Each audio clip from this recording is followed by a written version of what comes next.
महाराष्ट्र के deputy CM Ajit Pawar की मौत के बाद अब एक बड़ा सवाल खड़ा हो गया है। अजीत पवार के बाद नया डिप्टी सीएम कौन बनेगा? एनसीपी की कमान आखिर किसके हाथ में जाएगी और पवार परिवार की सियासी विरासत का अगला वारिस कौन होगा? दरअसल अजीत पवार बीजेपी की अगुवाई वाली महायुति सरकार में एक बेहद मजबूत स्तंभ माने जाते थे। 2023 में उन्होंने एनसीपी पर पूरी तरह अपना कंट्रोल कायम किया और 2024 में चुनाव आयोग से पार्टी का नाम और चुनाव चिन्ह भी अपने गुट के नाम पर करवा लिया।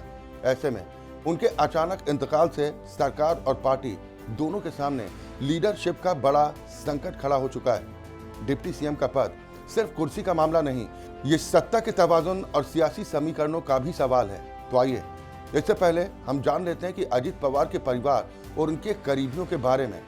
अजीत पवार के वालिद अनंत राव पवार थे और उनके चाचा एनसीपी के बानी शरद पवार, उनकी वालिदा आशाताई पवार हैं। उनके भाई श्रीनिवास पवार कारोबार से जुड़े और उनकी बहन विजय पाटिल मीडिया फील्ड में एक्टिव थीं, जिनका अब इंतकाल हो चुका है। सांसद सुप्रिया सुले अजीत पवार की चचेरी बहन है। अजीत पवार की अहलिया सुनेत्रा पवार भी सियासत में एक्टिव हैं और इस वक्त राज्यसभा की मेंबर भी हैं।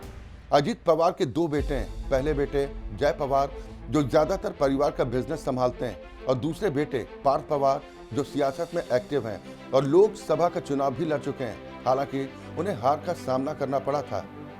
अजीत पवार के चाचा शरद पवार महाराष्ट्र की राजनीति के सबसे सीनियर और असरदार नेताओं में गिने जाते हैं, जबकि भतीजे योगेंद्र पवार भी पारिवारिक और सियासी आयोजनों में नजर आते रहते हैं। अब सवाल ये है, अजीत पवार के बाद एनसीपी और डिप्टी सीएम की कुर्सी आखिर किसे मिलेगी?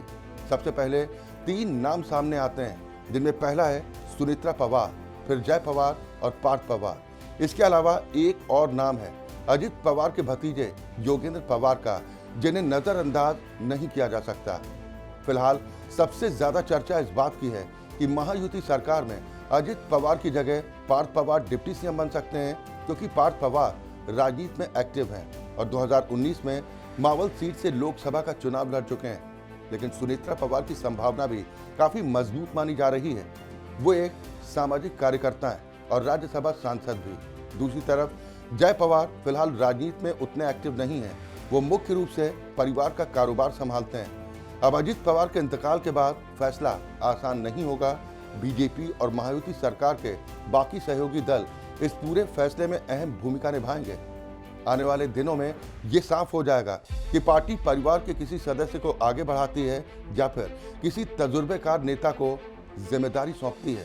आपको याद दिला दें, बीते साल दिसंबर में ही जय पवार की शादी हुई थी। बहरीन में हुई शादी ने काफी सुर्खियां बटोरी थी। पूरा पवार परिवार इस जश्न में शरीक हुआ था। सुप्रिया सुले ने भी शादी की झलकियां शेयर की थी और जय पवार ने भी कई तस्वीरें पोस्ट की थी। जय पवार की पत्नी ऋतुजा पाटिल अब पवार परिवार की छोटी बहू हैं। जानकारी के मुताबिक वो प्रवीण पाटिल की बेटी हैं, जो एक सोशल मीडिया कंपनी चलाते हैं। फिलहाल इस वीडियो में इतना ही। आप क्या कहेंगे? कमेंट सेक्शन में अपनी राय जरूर लिखिए। वीडियो को लाइक करें, शेयर करें और चैनल को सब्सक्राइब करना बिल्कुल ना भूलें। नमस्कार।